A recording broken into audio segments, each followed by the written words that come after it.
கமல்ஹாசனை ஒதுக்கின பாலிவுட் வந்து ரஜினியையே அரவணைச்சது அப்படின்னா இவர் வந்து ஒரு மண்ணின் மைந்தர் அப்படிங்கிறது காரணம். அதே நேரம் இப்போ அமிதாப் போன்ற ஒரு நடிகர்கள் நினைத்திருந்தால் இவர் மராட்டிக்காரனாக இருந்தால் தான் என்ன, இவர் வந்து ஒரு சவுத் இந்தியன் ஆர்டிஸ்ட்டு என்ன, அதனால் இவர் வளர விடக்கூடாதுன்னு நினச்சிருந்தா இப்போ ரஜினி வந்து அங்கே சர்வை பண்ணியிருக்க முடியாது. ஆனால் அமிதாப் பார்த்திங்கன்னா ரஜினிக்கு ஒரு பேருதவி புரிந்து தன்னுடைய படங்களில் எல்லாமே பார்த்திங்கன்னா ரஜினிக்கும் வந்து ஒரு முக்கியமான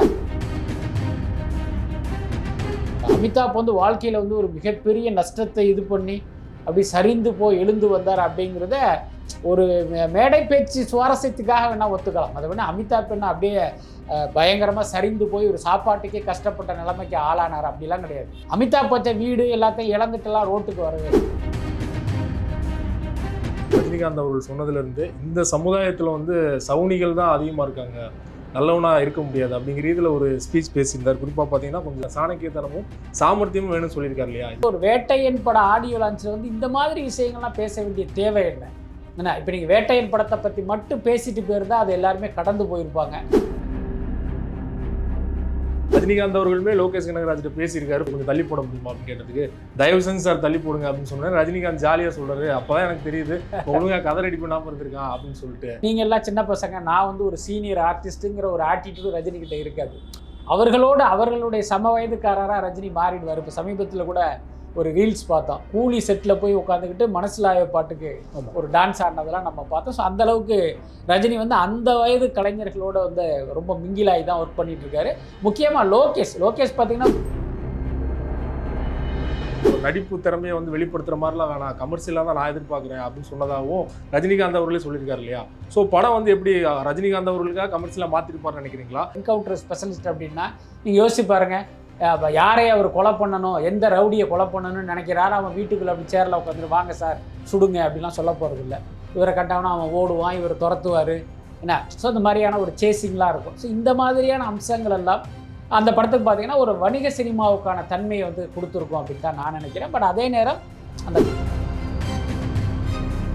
இது போன்ற எக்ஸ்க்ளூசிவான வீடியோக்களை தொடர்ந்துக்கான மீடியா சர்க்கிள் சேனலை சப்ஸ்கிரைப் பண்ணுங்கள்.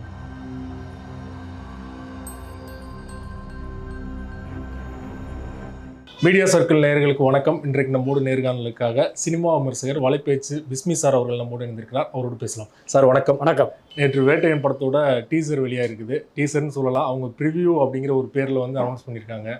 நீங்கள் சொன்னது மாதிரி கடந்த 4 வருடங்களுக்கு முன்னாடி ட்ரெய்லருங்கிற பேர் மட்டும்தான் இருந்தது. இப்போ தான் சமீபத்தில் கிளிம்ஸ் வீடியோ, ஸ்னிக் பீக் அப்படின்னு பல்வேறு விதங்களில் வெளியாகிட்டு இருக்குது. ஸோ நீங்கள் பார்த்துட்டீங்களா சார்? முதற்கட்டமாக எப்படி இருக்குது உங்களுக்கு? அதாவது வழக்கமாக அந்த ரஜினி படத்துக்கே உரிய அந்த ஜிக்ஜாக்லாம் இல்லாமல் ஒரு மாதிரி நார்மலான ஒரு டீசராக அது இருந்தது. பட் இந்த கதை குறித்து நம்ம ஏற்கனவே சொல்லியிருக்கோம். இது வந்து ஒரு என்கவுண்டர் ஸ்பெஷலிஸ்ட் குறித்த கதை, அதனால் ஏற்படுகிற விளைவுகள், முக்கியமாக அந்த என்கொயரி அப்படிங்கிற மாதிரியான விஷயங்கள் தான் அப்படின்னு சொல்லியிருந்தோம். கிட்டத்தட்ட அதை நிரூபிக்கிற மாதிரியான விஷயங்கள் தான் அந்த டீசரில் இருந்தது. டீசரில் வெளியிடும்போது எல்லாருமே சட்டுன்னு வந்துட்டு போகிறாங்க. அமிதாப் பச்சன், ரஜினிகாந்த் அவர்கள் தான் அதிகமாக காட்டப்படுறாங்க இல்லையா?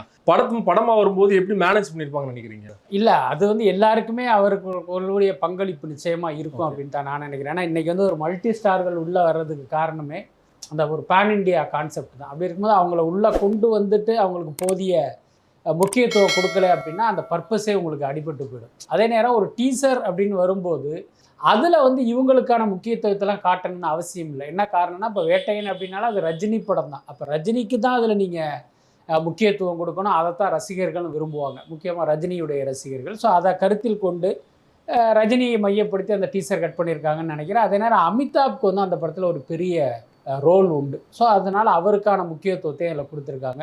எல்லாத்துக்கும் மேலே ரஜினிக்கு வந்து அமிதாப் மீது ஒரு பக்கம் மரியாதையும் உண்டு, இன்னொரு பக்கம் ஒரு தனிப்பட்ட நட்பும் உண்டு.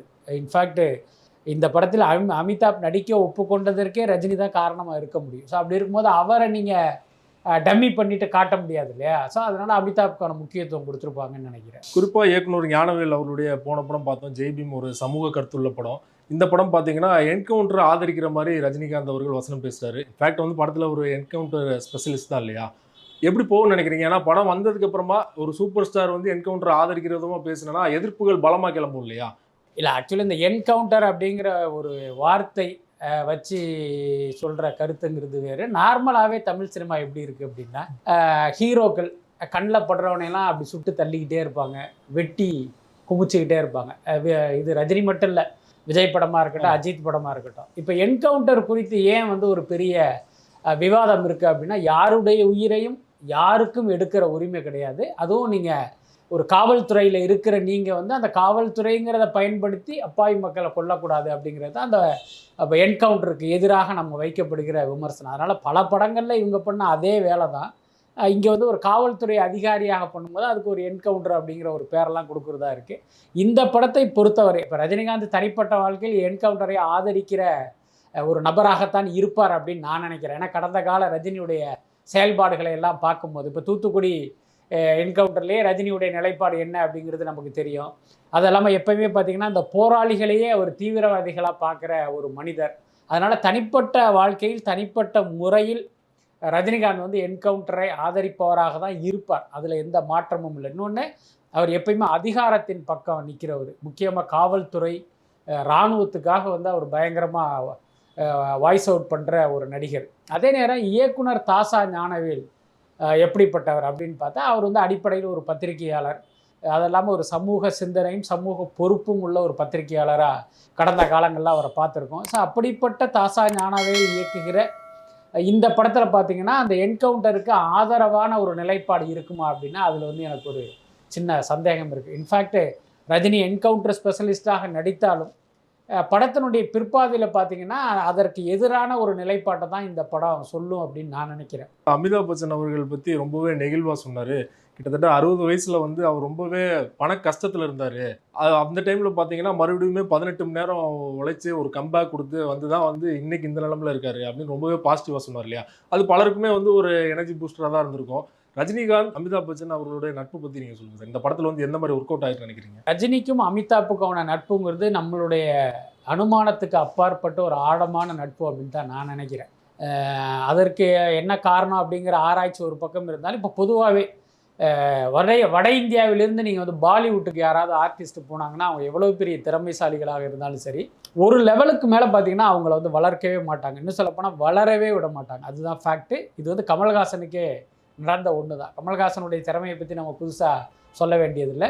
பாலிவுட்டில் இன்றைக்கு நம்பர் 1ஆக இருக்கிற பல நடிகர்களை விட கமல்ஹாசன் ஒரு திறமையான கலைஞர். ஆனால் அந்த கமல்ஹாசனாலேயே பாலிவுட்டில் வந்து ரொம்ப நாள் வந்து சர்வேல் பண்ண முடியல. இன்னும் சொல்லப்போனால் உங்களுக்கு தெரியும், கமல்ஹாசன் வந்து நினைத்திருந்தால் அவருடைய அந்த லாபிங்கை வந்து அவங்க பண்ணியிருந்தாங்க அப்படின்னா இப்போ அந்த சமூகத்துக்கே உரிய ஒரு லாபிங் இருக்குது. ஸோ அதன் மூலமாக கூட கமல்ஹாசன் வந்து பாலிவுட்டில் வந்து காலூன்றி இருக்க முடியும். ஒருவேளை அப்படி முயற்சி பண்ணாரா நமக்கு தெரியாது. ஆனாலும் அவரால் அங்கே வந்து சர்வேல் பண்ண முடியல. இத்தனைக்கு ஏக் துஜே கேலியன்னு ஒரு படம் ஒரு சரித்திர சாதனை படைத்த ஒரு வெற்றி படம். அப்பேற்பட்ட வெற்றி படம் கொடுத்த கமல்ஹாசனாலேயே அங்கே நிற்க முடியல. ஆனால் ரஜினிகாந்த் பார்த்தீங்கன்னா பல வருடங்கள் வந்து அங்கே சர்வேல் பண்ணார். அதுக்கு என்ன காரணம்? அமிதாப் போன்ற நடிகர்களுடைய அந்த ஆதரவும் ஒத்துழைப்பு தான் காரணம். அதையும் தாண்டி அவருடைய பேசிக் வந்து மும்பை தான். அதுதான் சொல்ல வர்றேன். ஏன்னா இவர் வந்து ஒரு மராட்டிக்காரருங்கிறது கூட அதுக்கு அடிப்படையான ஒரு காரணமாக இருக்கலாம். ஏன்னா கமல்ஹாசனை ஒதுக்கின பாலிவுட் வந்து ரஜினியையே அரவணைச்சது அப்படின்னா இவர் வந்து ஒரு மண்ணின் மைந்தர் அப்படிங்கிறது காரணம். அதே நேரம் இப்போ அமிதாப் போன்ற ஒரு நடிகர்கள் நினைத்திருந்தால் இவர் மராட்டிக்காரனாக இருந்தால் தான் என்ன, இவர் வந்து ஒரு சவுத் இந்தியன் ஆர்டிஸ்ட்டு என்ன, அதனால் இவர் வளர விடக்கூடாதுன்னு நினச்சிருந்தா இப்போ ரஜினி வந்து அங்கே சர்வை பண்ணியிருக்க முடியாது. ஆனால் அமிதாப் பார்த்திங்கன்னா ரஜினிக்கு ஒரு பேருதவி புரிந்து தன்னுடைய படங்களில் எல்லாமே பார்த்திங்கன்னா ரஜினிக்கும் வந்து ஒரு முக்கியமான ரோல் கொடுத்துருப்பார். இன்னும் சொல்லப்போனால் ரஜினி வந்து அங்கே கதாநாயகனாக அத்தனை படங்களில் நடிக்கலை. ஒரு சில படங்கள் அவர் கதாநாயகனாக கங்குவா மாதிரியான சில படங்களில் அவர் நடித்தாரே தவிர அவர் தொடர்ந்து வந்து கதாநாயகனாக நடித்தார்னு சொல்ல முடியாது. சின்ன சின்ன கேரக்டர்லாம் நடிச்சுக்கிட்டு இருந்தார். ஸோ அப்படிப்பட்ட நேரத்தில் அவருக்கு வந்து ஒரு உதவி பண்ணது அமிதாப். அந்த வகையில் 2 பேருக்கு வந்து ஒரு மிகப்பெரிய நட்பு உண்டு. அதே நேரம் அமிதாப் வந்து வாழ்க்கையில் வந்து ஒரு மிகப்பெரிய நஷ்டத்தை இது பண்ணி அப்படி சரிந்து போய் எழுந்து வந்தார் அப்படிங்கிறத ஒரு மேடை பேச்சு சுவாரஸ்யத்துக்காக வேணால் ஒத்துக்கலாம். அதை வேணால் அமிதாப் என்ன அப்படியே பயங்கரமாக சரிந்து போய் ஒரு சாப்பாட்டுக்கே கஷ்டப்பட்ட நிலைமைக்கு ஆளானார் அப்படிலாம் கிடையாது.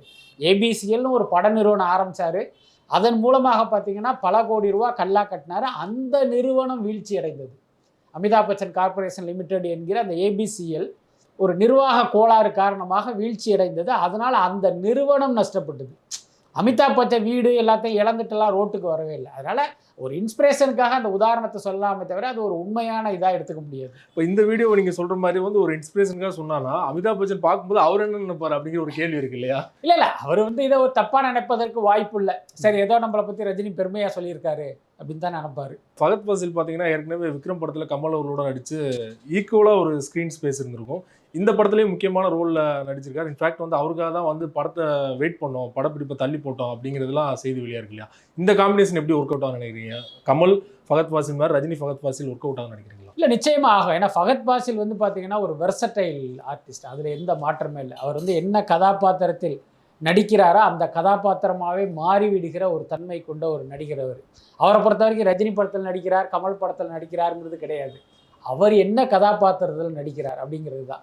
இன்ஃபேக்ட் அந்த மாமன்னன் படத்திலே பாருங்கள், ஃபகத் ஃபாசில் வந்து ஒரு கதாபாத்திரத்தில் நடித்தார். அந்த கதாபாத்திரம் உதயநிதி கதாபாத்திரத்தை விட ஒரு பெரிய அளவில் பேசப்பட்டது. அதனால் ஃபகத் ஃபாசில் என்கிற கலைஞன் எந்த கதாபாத்திரத்தில் நடித்தாலும் அந்த கதாபாத்திரத்துக்கு நேர்மையாக இருப்பார். அதன் மூலமாக அந்த படமும் பேசப்படுகிற ஒரு படமாக இருக்கும். அந்த வகையில் வேட்டையனிலும் ஒரு சிறப்பான பங்களிப்பை பண்ணியிருப்பார் அப்படின்னு தான் நான் நினைக்கிறேன். ஃபகத் ஃபாசில் லேட் பண்ணனால படப்பிடிப்பே தள்ளி போடணும், நான் வந்து லோகேஷ் கனகராஜ்கிட்ட பேசணும் அப்படின்னு சொல்லும்போது ரஜினிகாந்த் அவர்களுமே லோகேஷ் கனகராஜ்கிட்ட பேசியிருக்காரு ஃபோன் பண்ணி, இந்த மாதிரி கொஞ்சம் தள்ளி போட முடியுமா அப்படின்னு கேட்டதுக்கு, தயவு செஞ்சு சார் தள்ளி போடுங்க அப்படின்னு சொன்னேன். ரஜினிகாந்த் ஜாலியாக சொல்கிறாரு, அப்போ தான் எனக்கு தெரியுது ஒழுங்காக கதை ரெடி பண்ணாமல் இருந்திருக்கான் அப்படின்னு சொல்லிட்டு.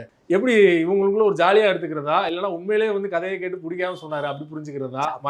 அப்படியெல்லாம் நிச்சயமாக சொல்ல முடியாது. இப்போ ரஜினியை பொறுத்த வரைக்கும் இன்றைய தலைமுறையோடு, இளைய தலைமுறையோடு இணைந்து ஒரு பணியாற்றுகிற ஒரு இடத்துல இருக்கார். அதெல்லாம் பார்த்தீங்கன்னா நீங்கள் எல்லாம் சின்ன பசங்க, நான் வந்து ஒரு சீனியர் ஆர்டிஸ்ட்டுங்கிற ஒரு ஆட்டிடியூடு ரஜினிகிட்ட இருக்காது.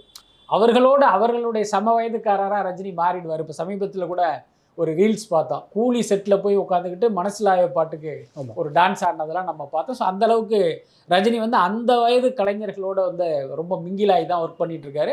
முக்கியமாக லோகேஷ் பார்த்திங்கன்னா ஒரு பெரிய ஆட்டிடியூட் பிடித்த ஒரு டைரக்டர்லாம் கிடையாது. அவர் ரொம்ப ஒரு டவுன் டு எர்த்தான ஒரு பையன். எல்லாத்துக்கும் மேலே அவர் ரொம்ப ஒரு மென்மையான கேரக்டர். அதனால் அதை வந்து ஒரு ஜாலியாக சொல்லியிருப்பார் அப்படின்னு தான் நான் நினைக்கிறேன். அந்த கதையை வந்து ஃபஸ்ட்டு சௌந்தர்யா ரஜினிகாந்த் தான் சொல்லியிருக்காரு ஞானவேல். அவங்க தான் ரஜினிகாந்த் அவர்கள்ட்ட எடுத்துகிட்டு போயிருக்காங்க. ரஜினிகாந்த் அவர்களே சொல்கிறாரு, இவர் வந்து ஜெய்பீம் படத்தோட இயக்குனர், சமூக கருத்துள்ள படமா அப்படின்னு, அதெல்லாம் நமக்கு செட் ஆகுமா, ஒரு நடிப்பு திறமையை வந்து வெளிப்படுத்துகிற மாதிரிலாம் வேணாம், கமர்ஷியலாக தான் நான் எதிர்பார்க்குறேன் அப்படின்னு சொன்னதாகவும் ரஜினிகாந்த் அவர்களே சொல்லியிருக்காரு இல்லையா? ஸோ படம் வந்து எப்படி ரஜினிகாந்த் அவர்களுக்காக கமர்ஷியலாக மாற்றிருப்பார்னு நினைக்கிறீங்களா, இல்லை அவரோட தாட்லேயே எடுத்துருப்பார்னு நினைக்கிறீங்களா படத்தை? ஆக்சுவலி பார்த்தீங்கன்னா இது ஒரு ஜெய்பீம் மாதிரியான ஒரு படமாக இருக்காது. ஏன்னா இந்த சப்ஜெக்டில் பார்த்தீங்கன்னா ஒரு சமூக சிந்தனை உள்ள ஒரு கதையாக அது இருக்கும். அதே நேரம் ரஜினிகாந்த் நடிப்பதால் அதில் கொஞ்சம் ஒரு கமர்ஷியல் கொஞ்சம் தூக்கலாக இருக்கும் அப்படின்னு தான் நான் நினைக்கிறேன். கமர்ஷியல் அப்படிங்கிறது ஒரு 10 பேரை போட்டு அடிக்கிறது, ஒரு 10வது மாடியிலேருந்து குதிக்கிறது, அந்த மாதிரியான விஷயம் இல்லை. இப்போ ரஜினிகாந்த் வந்து ஒரு என்கவுண்டர் ஸ்பெஷலிஸ்ட் அப்படின்னா நீங்கள் யோசிச்சு பாருங்கள், யாரையை அவர் கொலை பண்ணணும், எந்த ரவுடியை கொலை பண்ணணும்னு நினைக்கிறாரோ அவன் வீட்டுக்குள்ளே அப்படி சேரில் உட்காந்துட்டு வாங்க சார் சுடுங்க அப்படிலாம் சொல்ல போகிறது இல்லை. இவரை கண்டவனா அவன் ஓடுவான், இவர் துரத்துவார் என்ன. ஸோ இந்த மாதிரியான ஒரு சேசிங்லாம் இருக்கும். ஸோ இந்த மாதிரியான அம்சங்கள் எல்லாம் அந்த படத்துக்கு பார்த்திங்கன்னா ஒரு வணிக சினிமாவுக்கான தன்மையை வந்து கொடுத்துருக்கோம் அப்படின்னு தான் நான் நினைக்கிறேன். பட் அதே நேரம் அந்த கண்டென்ட் வைஸாக அந்த தாசா ஞானவேலுடைய முத்திரை இருப்பதற்கு வாய்ப்பு இருக்குது. அப்படி தான் நம்மளும் எதிர்பார்க்குறோம். ரஜினிகாந்த் அவர்களே சொல்கிறாரு, இந்த மாதிரி உங்கள் கதையெல்லாம் நான் பார்த்துருக்கேன், இந்த மாதிரி கதைகள் எனக்கு செட் ஆகாது அப்படின்னு சொல்லிட்டு நெல்சன் லோகேஷ் கனகராஜ் அவர்கள் மென்ஷன் பண்ணியே சொல்கிறாரு, இந்த மாதிரி கதை வேணா நான் அவங்ககிட்டே போயிருப்பேன், நீங்கள் வந்து ரசிகர்கள் பாயிண்ட் ஆஃப் வியூ எடுக்கிறேன்னு சொன்னால தான் நான் உங்ககிட்ட வந்தேன். ஆக்சுவலி பார்த்தீங்கன்னா நெல்சனையும் லோகேஷ் கனகராஜையும் அவர் சொல்கிறாருன்னா அவர்கள் 2 பேரையுமே ஒரு கமர்ஷியல் சினிமாவின் ஐக்கானாக அவர் வந்து மென்ஷன் பண்ணுறாரு. அப்படி தான் நம்ம புரிஞ்சுக்கணும். என்னென்னா எனக்கு ஒரு கமர்ஷியல் படம் வேணும் அப்படின்னா நான் நெல்சன்ட்டே லோகேஷ்கிட்டே போயிடுவேனே. அப்போ நான் உங்ககிட்ட வர்றது பார்த்தீங்கன்னா நான் வேறு மாதிரி எதிர்பார்த்து வர்றேன் அப்படின்னா அப்போ அந்த ஏரியாவில் அந்த ஜானருடைய உச்சமாக அவங்கள மதிப்பிடுறாங்க அப்படின்னு தான் இருக்கும். சொல்லப்போனால் அவங்க 2 பேரையும் ரஜினி வந்து பெருமைப்படுத்திருக்கிறதா தான் நம்ம எடுத்துக்கணும். அதே போல் அனிருத் வந்து எப்படி விக்ரம் படத்துக்கு இசையமைத்தார், அதே போல் ரஜினிகாந்த் அவர்களோட ஜெயிலர் படத்துக்கு இசையமைத்தார் அப்படின்னு பார்த்தோம். சமீபத்தில் வந்து இந்தியன் 2ல் வந்து ரொம்பவே விமர்சனத்துக்குள்ளானது. தாத்தா வராரு கதற விட்டார்னா ரசிகர்களே கதற விட்டார் அப்படிங்கிற மாதிரி மியூசிக் போட்டிருக்காரு அப்படிங்கிற விமர்சனம் வந்தது. மனசுல பாட்டு வந்தது வேட்டையின் படத்தில், ரஜினிகாந்த் அவர்கள் மட்டும் ஸ்பெஷலாக போடுறாரு அப்படிங்கிற ஒரு விமர்சனமும் சோசியல் மீடியாவில் வந்துட்டு இருந்தது.